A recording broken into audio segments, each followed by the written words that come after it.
Hello everyone. तो आज हम पढ़ने वाले हैं पार्ट नंबर 16 और पार्ट नंबर 17। और पार्ट नंबर 18 को मैंने प्रेसिडेंट के टाइम पे इमरजेंसी प्रीवियस करके अपना चैप्टर था जो प्रेसिडेंट का रिलेटेड था, उसी के अंदर मैंने आपका पार्ट नंबर 18 को पूरा का पूरा कवर कर लिया था। तो आज हम सिर्फ देखने वाले हैं पार्ट नंबर 16 और 17, और कल का लेक्चर 18 के ऊपर नहीं होगा, डायरेक्ट 19 के ऊपर आ जाएगा, ठीक है, क्योंकि 18 को मैंने ऑलरेडी बहुत पहले पढ़ा चुका हूँ।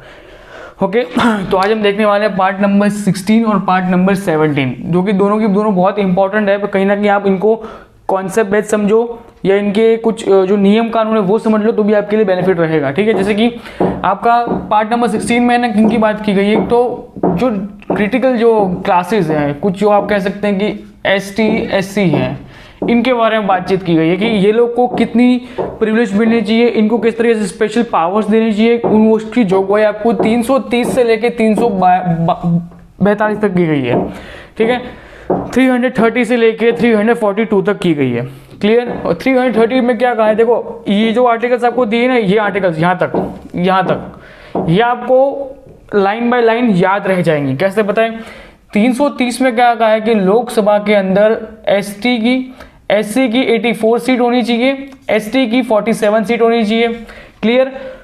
ये अभी तक प्रावधान था। एक और चीज कि 2030 तक हमने इसको एक्सटेंड किया है। जो अनामत है ना, अनामत जो ST SC को अनामत दी जाती है, उसको हमने 2030 तक एक्सटेंड किया, जो 2020 में खत्म हो चुका था। मोदी साहब ने इसको एक्सटेंड करके 2030 तक कर दिया है, क्लियर। एक और चीज, अब इसको नहीं पढ़ना, सीधे इसको पढ़ो। 332 में क्या कहा है, विधानसभा के अंदर भी आपको सेम सीट रखनी है।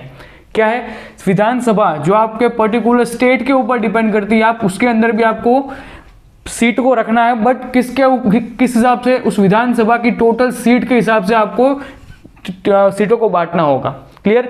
हर बार और हर इलेक्शन में इनको चेंज किया जाता है, इसलिए पर्टिकुलर जगह पे सेम टू सेम नहीं रहती है, हर बार चेंज होती रहती हैं, क्लियर।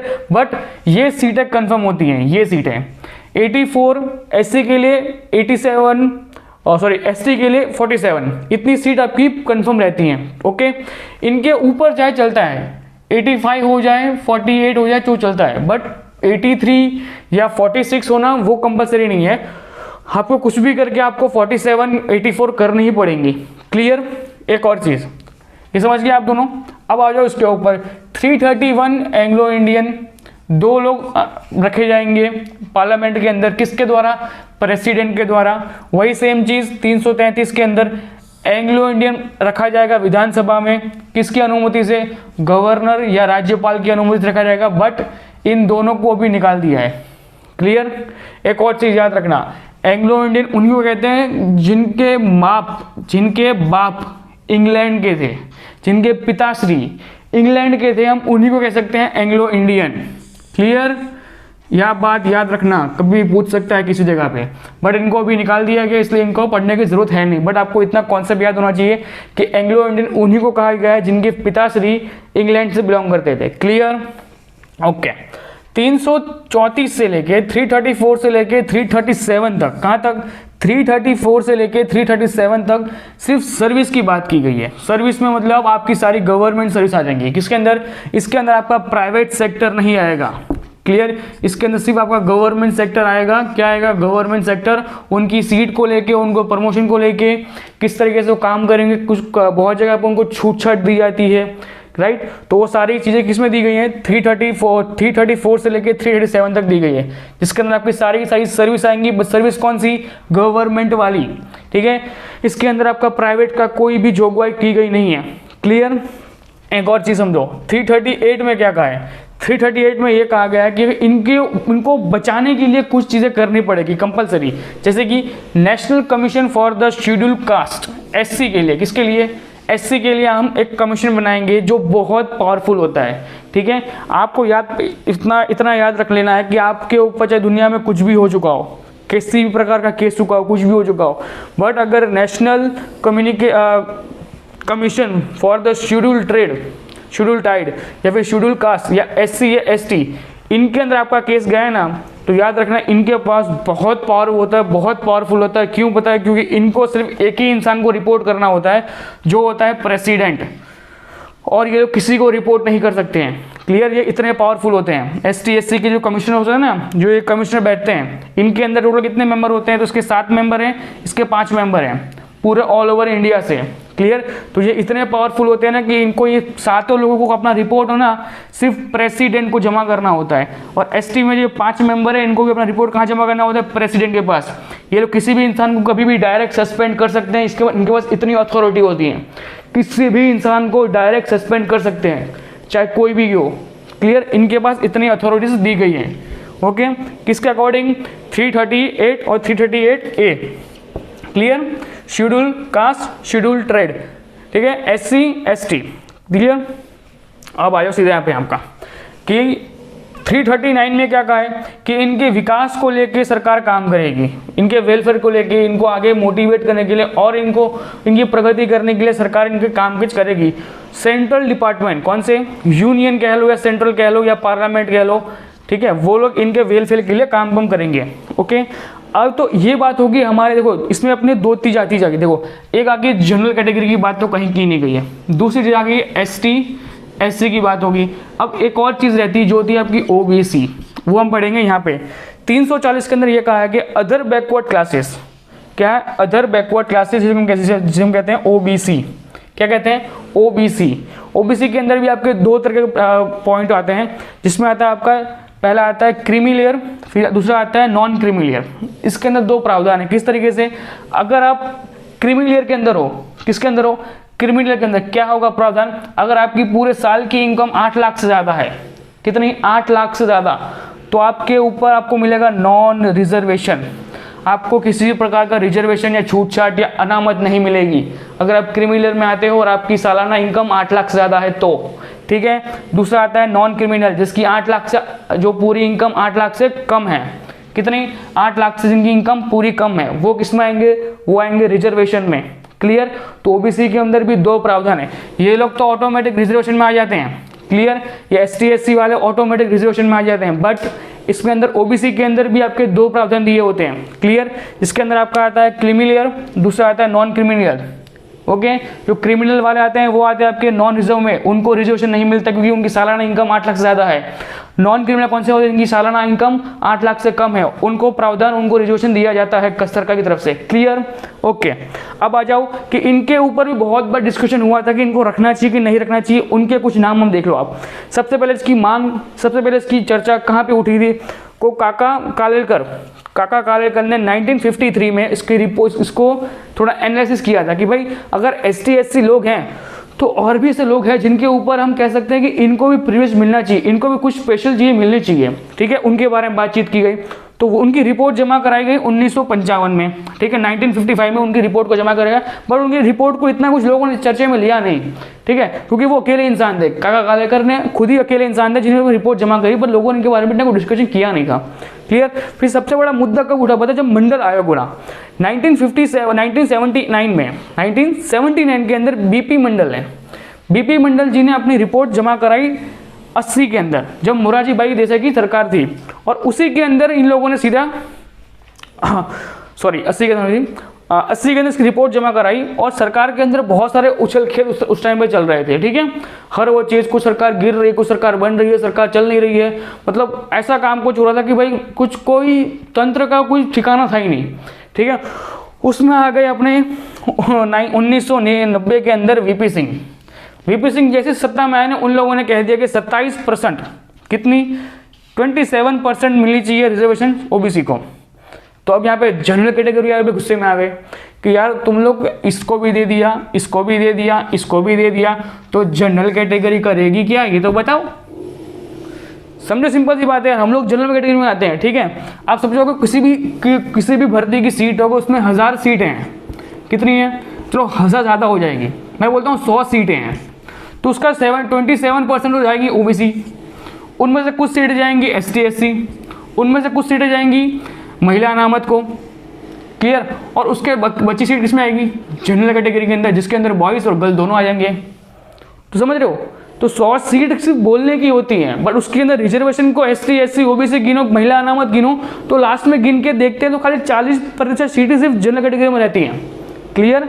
तो इतना शोषण होता है। लो, और लोग बोलते हैं कि ST SC OBC को हम बढ़ा रहे हैं, बढ़ाओ बढ़ाओ और बढ़ाओ, बढ़ाओ बढ़ाओ और बढ़ाओ। क्लियर। अब एक और चीज़ बताएगी, क्या बताएं कि अब इसमें एक प्रावधान आता है ओबीसी के अंदर, एक आता है ईबीसी। क्या आता है? ईबीसी, इकोनॉमिक बैकवर्ड क्लास, और एक आता है बैकवर्ड क्लास। ठीक है, इकोनॉमिक बैकवर्ड क्लास और बैकवर्ड क्लास इतना कुछ खास है नहीं, इतना समझ लो कि जिनकी सालाना इनकम चाहे गवर्नमेंट एम्प्लॉय होने के बावजूद भी जिनकी सालाना इनकम बहुत कम होती है, 6 लाख या फिर 7 लाख 8 लाख से कुछ कम होती है, आई थिंक सो 8 लाख से कुछ ज़्यादा कम होती है, तो उनको हम इकोनॉमिक बैकवर्ड क्लास में रख सकते हैं। क्लियर। बट इसका उपयोग है ना मोस्ट ऑफ जगह किया जाता है कि सरकारी नौकरी प्राप्त करने के लिए इसका यूज़ किया जाता है। आपको कॉमन सेंस पता होगा, इसका मोस्ट ऑफ यूज़ किया जाता है कि कुछ भी करके गवर्नमेंट नौकरी मिल जाए ना, इसलिए ईबीसी में फॉर्म भर डालते हैं। ठीक है, और आजकल तो ये भी हो चुका था कि ईबीसी और जनरल कैटेगरी दोनों सेम कर दिया था, दोनों का मेरिट्स एकदम सेम टू सेम बन रहा था। क्लियर। तो ये हो गया आपका पार्ट नंबर 16, जिसके अंदर आपका सारा का सारा स्पेशल कैटेगरीज या सर्टन जो क्लासेस हैं, ST, SC, OBC, EBC, backward classes, जितनी भी क्लासेस हैं उनको हमने डिटेल में समझ लिया यहाँ पे, जिसके अंदर आपकी कम से कम 330 से लेके 342 मतलब कह लो कि 330 से लेके 342 तक की आर्टिकल्स को हमने सारा का सारा कवर कर लिया।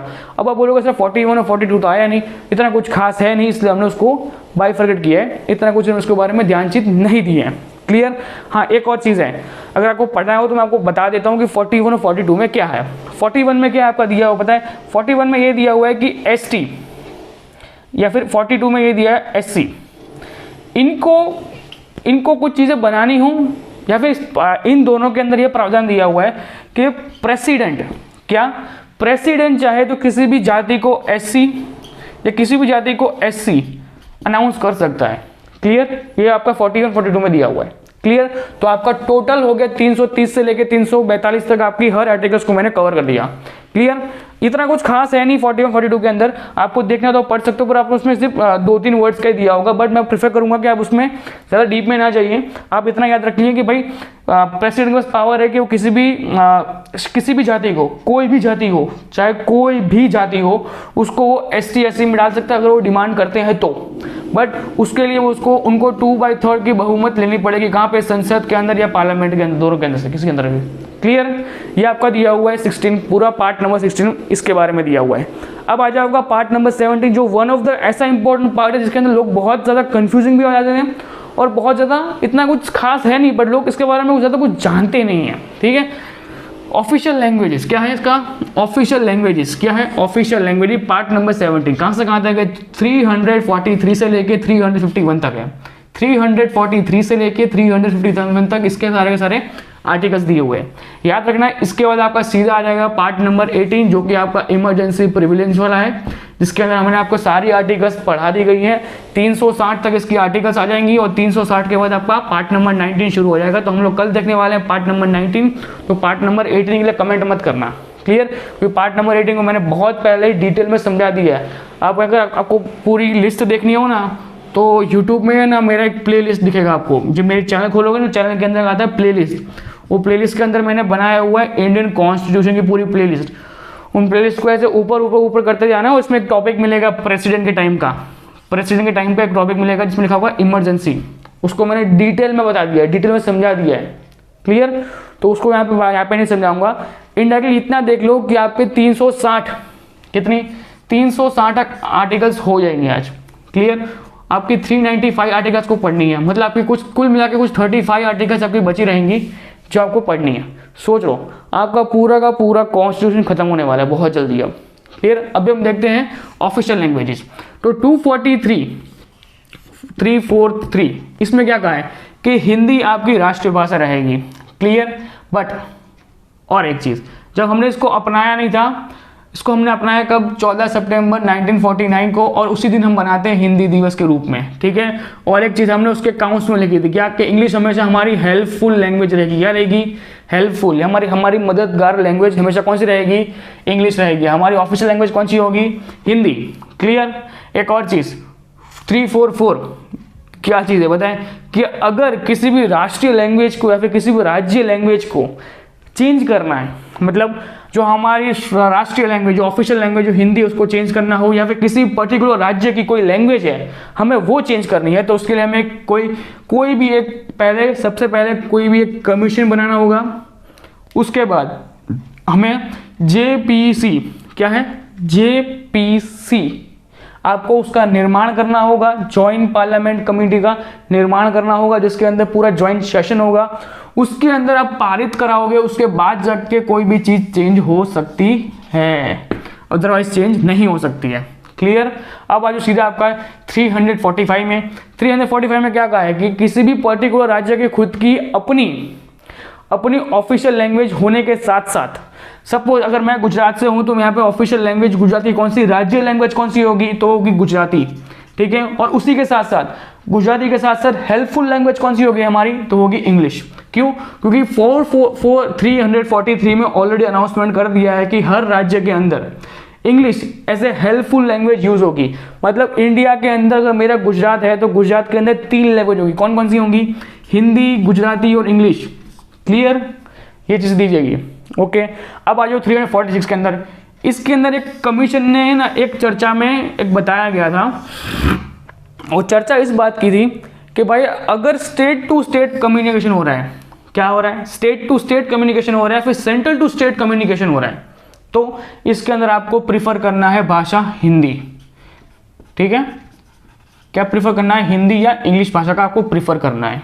ठीक है, इसका मोस्ट ऑफ सिनेरियो में भी रिसेंटली बहुत ज़्यादा विवाद हुआ था, जिसका विवाद हुआ था कि अगर अमित शाह जी ऊपर दिल्ली से बैठे बैठे यूनियन से केरला के अंदर कोई चीज़ें भेज रहे हैं तो हिंदी में भेजते थे, तो केरला वालों को वहाँ के ट्रांसलेटर को बिठाना पड़ता था, पूरा ट्रांसलेट करवाना पड़ता था। तो केरला वालों ने इसका विवाद भी किया था कि आप इंग्लिश में भेजिए करके, उसके बाद इंग्लिश में आना शुरू हुआ था।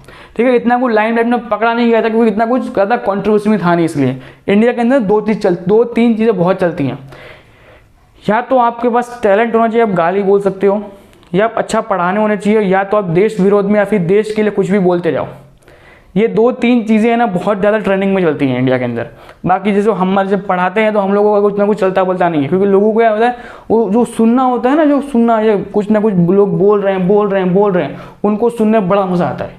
ठीक है, और हम वो कर नहीं पाते। हमको इतना होता है कि बच्चों को पढ़ाया जाए, फटाफट सिलेबस खत्म हो, बच्चों को आगे बढ़ने का मौका मिले। बट कहीं ना कहीं देखो, उन सबको इग्नोर करके अगर इस पर ध्यान ज़्यादा बेटर रहेगा।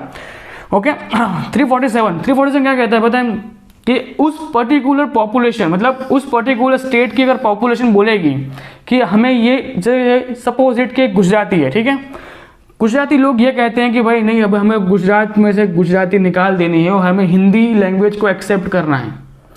तो सारी पॉपुलेशन अगर एक साथ बोलेगी ना, तो स्पेशल प्रावधान में कितना, एक स्पेशल कैटेगरी के अंदर प्रेसिडेंट 2/3 की मेजोरिटी लेके उसको चेंज कर देगा। क्या कर देगा, चेंज कर देगा। बट उसमें एक और चीज़ है, ट्विस्ट में, पता है क्या, कि अगर लोग ये कहे कि नहीं, एक काम करो, गुजरात राज्य के अंदर ऑफिशियल लैंग्वेज भला राज्य की लैंग्वेज गुजराती रही, उसके अंदर एक ऐड कर दो कि हिंदी भी होनी चाहिए। वो हिंदी को ऐड करना हो ना, तो भी किसके अंदर होगा, प्रेसिडेंट की पावर होगी, वो 2/3 की मेजोरिटी उठा ले। ठीक है, और 2/3 की मेजोरिटी मिलती अगर उनके पास, उनको करना होता है तो, अगर इलेक्शन नजदीक आ रहे हैं तो मिल जाती है, वरना नहीं मिलती है। ओके, अब यहाँ को सबसे इंपॉर्टेंट पार्ट यहाँ पे आता है आपका कि 348 में क्या कहा है कि हाई कोर्ट हो या सुप्रीम कोर्ट हो, उन सब की जो कॉमन लैंग्वेज होगी वो होगी इंग्लिश। अब आप बोलोगे सर हमने नेशनल लैंग्वेज तो हिंदी को अनाउंस कर दिया था, उसके बाद हर एक राज्य की इसकी खुद की लैंग्वेज है, तो इंग्लिश कहाँ से इसकी सुप्रीम कोर्ट हाई कोर्ट की आ गई। अब आप सिंपल चीज़ देखो, एक आपको कॉमन चीज़ समझाता हूँ। हमारे हाई कोर्ट लगभग हमारे सब राज्य के अंदर है, ठीक है। सुप्रीम कोर्ट एक है यहाँ पे जो दिल्ली में है, सपोज गुजरात की हाई कोर्ट है, राजस्थान की हाई कोर्ट है, हरियाणा की हाई कोर्ट है, और आपकी यहाँ पे XYZ कुछ भी है, ठीक है। गुजराती वाला जाके बोलेगा कि भाई अपनी रिपोर्ट जो देगा वो देगा किस में, वो तो बोलेगा कि सर हमारे स्टेट की लैंग्वेज गुजराती है तो मैं रिपोर्ट दूंगा गुजराती लैंग्वेज में। तो सुप्रीम कोर्ट वाले फिर से समझ में आएंगे कि भाई ये क्या लिखा है, ये क्या लिखा है, केम छो ने शू छे ने, राइट। राजस्थानी वाले अपने लैंग्वेज में भेजेंगे कि ये क्या हो गया, छोड़े इनकी इधर किधर का लिया हुआ है वो, तो वो भी भेज देंगे, हरियाणा वाले भेज देंगे अपनी लैंग्वेज के अंदर। तो उन चीज़ से बचने के लिए क्या कर दिया कि हाई कोर्ट और सुप्रीम कोर्ट का एक ऑफिशियल लैंग्वेज कर दी जो होगी इंग्लिश। क्या कि जितना भी पेपर व्यवहार है, कितना जो कुछ भी पेपर ट्रांजैक्शन हो रहा है, ठीक है, आपने लिख के भेजा, वहाँ गया, वहाँ से लिख के नीचे आया, तो वो किस में होगा, इंग्लिश में ही होगा। क्लियर, इंग्लिश में ही करना पड़ेगा तो ही उनका तंत्र चलेगा, वरना सपोज मैंने यहाँ से भेजा गुजराती में, वहाँ जाके वो ट्रांसलेट हो रहा है, ट्रांसलेट होने के बाद यहाँ पे आ रहा है और मैं उस चीज़ को हिंदी को इंग्लिश में कन्वर्ट कर रहा हूँ या इंग्लिश को कन्वर्ट कर रहा हूँ गुजराती में, तो बहुत टाइम लग जाएगा। एक तो वैसे ही हमारे देश के अंदर 8 करोड़ केसेस पेंडिंग में पड़े हैं, तो कब सॉल्व होंगे। तो ये चीज़ ना हो पाए कहीं ना कहीं, ये भी अच्छी बात है कि इंग्लिश में ट्रांसलेशन किया हुआ है, राइट। और कहीं ना कहीं जो हमारे जज होते हैं वो बहुत ज़्यादा मोस्ट एजुकेटेड इंसान में आते हैं लोग, टीचर्स और जज लोगों से आते हैं और कोई नहीं आता, बहुत ज़्यादा एजुकेटेड होते हैं लोग, ठीक है। तो एक और कॉलम आती है 349 में क्या कहा है कि अब उसमें एक पर्टिकुलर आर्टिकल के अंदर बता दिया कि किन किन कारणों के कारण आप चेंज कर सकते हो। पहली चीज़ कि आप अगर कमीशन बना गए हो, अगर आपने किसी भी लैंग्वेज को चेंज करने के लिए किसी भी तरीके से, चाहे सेंट्रल हो चाहे स्टेट हो, चाहे स्टेट टू स्टेट हो चाहे स्टेट टू सेंट्रल हो, चाहे सुप्रीम कोर्ट हो चाहे हाई कोर्ट हो, इन सब में चेंज करना हो तो आपको एक बनाना होगा कमीशन। अगर आपको कमीशन नहीं बनाना है तो आप क्या करोगे, जॉइंट पार्लियामेंट कमेटी को बुलाओगे, ठीक है। उसके बाद आएगा प्रेसिडेंट, क्लियर। मतलब ये तीनों प्रोसेस किस तरह का चलेंगे कि आपने कमीशन बनाया, वो पूरे देश के अंदर उस पर्टिकुलर राज्य के अंदर उस पर्टिकुलर चीज़ के ऊपर रिसर्च करेगा, सब एनालिसिस करेगा, फिर जाएगा वो सीधा कहाँ पे, जॉइंट पार्लियामेंट कमेटी के पास जाएगा, वो लोग डिस्कशन करेंगे, उसके बाद वो किसके पास जाएगा, प्रेसिडेंट के पास जाएगा। प्रेसिडेंट के पास जाने से पहले वो लोकसभा के अंदर, राज्यसभा के अंदर 2/3 से पसार होगा, या इसको कह लो कि वो MP या कह लो पार्लियामेंट के अंदर 2/3 से पार किया जाएगा, मतलब पारित होगा। 2/3 से अगर पारित होता है तो प्रेसिडेंट लास्ट में जाके साइन करता है, वो चीज चेंज हो जाती है, क्लियर। ये कुछ प्रावधान दिया हुआ है, इस तरीके से चेंज किया जाता है। 350 में क्या कहा है, 350 में ये कहा है कि चाहे कुछ भी हो जाए, ओके, चाहे कुछ भी हो जाए, अगर मैं यहाँ पे हूँ, आज गुजरात में हूँ और मैं जाता हूँ जम्मू कश्मीर घूमने के लिए और वहाँ पे कुछ ऐसा इंसिडेंस बन जाता है कि मेरा फ़ोन चोरी हो गया, कुछ हो गया, तो ऐसा नहीं है कि मैं वहाँ जाके उर्दू सीखूंगा और फिर उर्दू के अंदर अपनी कंप्लेन को रजिस्टर करवाऊंगा, ठीक है। हमको एक प्रावधान दिया है 350 के अंदर। 350 में क्या कहा बताए कि अगर आपको किसी भी टाइप की कंप्लेन लिखनी है, क्या करनी है, आपको किसी भी टाइप की कंप्लेन लिखनी है तो कोई भी लैंग्वेज में होगी, ठीक है। याद रखना, कोई भी लैंग्वेज में। अगर मैं गुजराती जानता हूँ, मुझे कुछ लिखना आता है और मेरा हरियाणा में कुछ कांड हो जाता है तो मैं अपनी FIR वहाँ पे जाकर रजिस्टर करवा सकता हूँ। किस लैंग्वेज में, मेरी खुद की होम टंग लैंग्वेज में मैं करवा सकता हूँ। मेरे को पावर देता कौन, कॉन्स्टिट्यूशन मुझे पावर देता है 350 के अंतर्गत, क्लियर। 350 ए क्या कहता है कि हर राज्य के अंदर जो प्राइमरी स्टेज होता है ना, स्कूल के अंदर क्या होता है ना कि प्राइमरी स्टेज, उसके अंदर उन बच्चों को, उन लोगों को एक मदर लैंग्वेज जो होते हैं ना उनकी, उनमें सिखाया जाए। राइट नाउ हम लोग ट्रेंड कर रहे हैं कि भाई बच्चों को इंग्लिश मीडियम स्कूल में डाला जाए, बच्चों को इंग्लिश पढ़ाया जाए, ये करवाया जाए। देखो एक चीज़ है, हिंदी है ना वो मातृभाषा है और इंग्लिश है ना वो स्किल में आ जाती है। इंग्लिश कोई लैंग्वेज नहीं है इंडिया के अंदर, देखो इंग्लिश है ना कोई लैंग्वेज नहीं है, इंग्लिश एक स्किल के रूप में मानी जाती है। अगर आप में इंग्लिश का स्किल है तो आप आगे बढ़ सकते हो, अगर नहीं है तो नहीं बढ़ सकते हो। ये लोग खाली कहते हैं, पर अगर आप में टैलेंट है ना तो आप हिंदी में बढ़ सकते हो, चाहे हिंदी आती हो ना आती हो या इंग्लिश आती हो ना आती हो। अगर आप में टैलेंट है ना तो आप किसी भी तरीके से बढ़ सकते हो, क्लियर। ये बात याद रखना। मैं खुद इंग्लिश को कोई लैंग्वेज नहीं मानता हूँ, इंग्लिश कोई लैंग्वेज नहीं है, इंग्लिश एक स्किल के रूप में है, क्लियर। अगर वो आती होगी तो आप सर्टेन एरियाज के अंदर आपका प्रॉफिट या सर्टेन एरिया के अंदर आपकी वैल्यू बहुत ज़्यादा बनेगी, क्लियर। अगर आपको यहाँ से निकल के देश को प्रेजेंट करना है आगे विश्व लेवल पे तो आपको इंग्लिश आना चाहिए। वहाँ हमारे नाम है ना बहुत बड़ा बन जाए। क्यों कि एक ऐसा इंसान जिसको गुजराती आती है, एक ऐसा इंसान जिसको हिंदी आती है, ऐसा इंसान जो हिंदुस्तान से आ रहा है और वो विश्व लेवल में जाके इंग्लिश में बात कर रहा है, तो अब हमारे लिए गर्व की बात हो जाती। मतलब वो एक स्किल है, इसको सीखो, बहुत अच्छी बात है, उसको सीखना भी चाहिए, बट हिंदी को मत भूलो यहाँ पे, क्लियर। ओके एक होता है 350 ए में क्या कहा है कि अगर आप लोग प्राइमरी स्टेज के ऊपर हो, मतलब जो बच्चे पढ़ रहे हैं, तो उनको एक प्रीफर करो कि वो अपनी स्टार्टिंग एजुकेशन को है ना मदर टंग में मिले। किस में ले, मदर टंग के अंदर अपनी ऑफिशियल लैंग्वेज को सीखे, क्लियर। उससे होगा क्या कि उनको बढ़ावा मिलेगा, पढ़ने की तरफ वो मोटिवेट होंगे, ठीक है। अब छोटा बच्चा है घर के अंदर फर्स्ट में पढ़ता है, अगर उसके घर में कोई एजुकेटेड नहीं है, तो होगा क्या, वो स्कूल से सीख के आएगा ABCD कुछ भी सीख के आया, घर पे आकर कोई रिवाइज नहीं करवा रहा, घर पे आकर कोई सिखा नहीं रहा है, तो क्या होगा, वो बच्चा जैसा था वैसा का वैसा रह जाएगा। बट अगर उसकी घर की लैंग्वेज गुजराती है, ठीक है, तो जब वो बचपन हमारे जो सीख के आएगा ना क ख ग ग कुछ भी, तो घर पे आकर रिवाइज होगा एक बार वो बच्चे को ध्यान दिया जाएगा, बच्चे को समझाया जाएगा घर पे आने के बाद, तो ये चीज़ चेंज आ जाता है कहीं ना कहीं, ठीक है। एक और चीज़ है 350B में क्या कहा है कि अगर कोई लैंग्वेज जो माइनॉरिटीज़ में आती है, ठीक है, कोई लैंग्वेज जो माइनॉरिटीज़ में आती है, मतलब ऐसी लैंग्वेज जिसके ऊपर बहुत ज़्यादा चर्चा नहीं गई है, बहुत ज़्यादा उनको ऊपर ध्यान नहीं दिया गया है, तो उन लैंग्वेजेस को हम क्या करेंगे, स्पेशल प्रावधान के अंदर उनको बढ़ावा देने की कोशिश करेंगे। क्लियर।